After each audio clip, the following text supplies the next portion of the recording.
দ্বিতীয় দফার ভোট পেরোনোর পরেই রাজ্যের বিদায়ী দমকল মন্ত্রী সুজিত বসুকে তলব করল এনফোর্সমেন্ট ডিরেক্টরেট। কেন্দ্রীয় তদন্তকারী সংস্থার অফিসে হাজিরার নির্দেশ দেওয়া হয়েছে সুজিত বসুকে। তৃণমূল কংগ্রেস নেতা, বিধাননগর কেন্দ্রের তৃণমূল কংগ্রেসের প্রার্থী, রাজ্যের বিদায়ী দমকল মন্ত্রী সুজিত বসুকে ইডির অফিসে হাজিরার নির্দেশ দেওয়া হলো।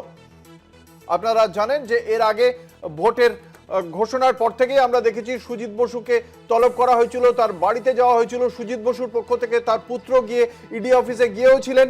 এবার ফের তলব করা হলো। বিশদে জানবো ঠিক কি বলা হয়েছে। আমাদের সঙ্গে রয়েছেন আমাদের প্রতিনিধি পীযূষ কান্তি নাগ। পীযূষ, কি জানতে পারা যাচ্ছে?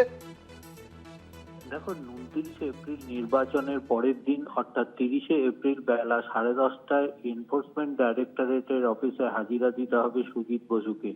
এমনটাই নির্দেশ দিলেন কলকাতা হাইকোর্টের বিচারপতি কৃষ্ণা রাও। সুজিত বসুর আইনজীবীর আবেদন ছিল যে ইতিমধ্যে তাকে যে সমন করা হয়েছে সেই সমনে 24শে এপ্রিল অর্থাৎ শুক্রবার তাকে হাজিরার নির্দেশ দেওয়া হয়েছিল। কিন্তু এর আগে সমন অনুযায়ী পিএমএলএ আইন অনুযায়ী তিনি সমনের জবাব দিয়েছেন এবং তিনি বিধানসভা নির্বাচনের প্রার্থী এবং তিনি জবাব তার ছেলের হাত দিয়ে পাঠিয়েছিলেন, কিন্তু তা অ্যাকসেপ্ট করেনি এনফোর্সমেন্ট ডাইরেক্টরেট।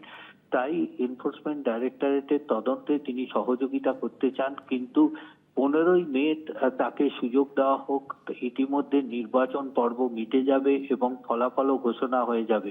বিচারপতি কৃষ্ণা রাওয়ের এজলাসে বিরোধিতা করে এনফোর্সমেন্ট ডাইরেক্টরেটের আইনজীবী জানান যে সুজিত বসু যে রিপ্লাই দিয়েছিলেন, জবাব দিয়েছিলেন 2রা এপ্রিলের ভিত্তিতে, যে নোটিশের ভিত্তিতে, সেখানে পরিষ্কার লেখা ছিল যে নির্বাচনের প্রচারের কাজে তিনি ব্যস্ত রয়েছেন, তাই তিনি এই মুহূর্তে হাজিরা দিতে পারছেন না।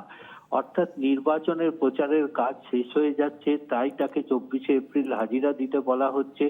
এরপরেই বিচারপতির কাছে সুজিত বসুর আইনজীবী জানান যে আগামী 5ই মে তাহলে সময় দেওয়া হোক, কিন্তু বিচারপতি কৃষ্ণা রাও পরিষ্কার জানিয়ে দিয়েছেন যে আগামী 30শে এপ্রিল বেলা 10:30টায় তাকে হাজিরা দিতে হবে এবং তিনি তার পুত্র মারফত বা অন্য কোনো প্রতিনিধি মারফত সেখানে কোনো তথ্য দিতে পারবেন না। তাকে নিজেকেই সশরীরে হাজিরা দিতে হবে এনফোর্সমেন্ট ডাইরেক্টরেটের অফিসে। ধন্যবাদ। আমাদের সঙ্গে ছিলেন আমাদের প্রতিনিধি পীযূষ কান্তি নাগ।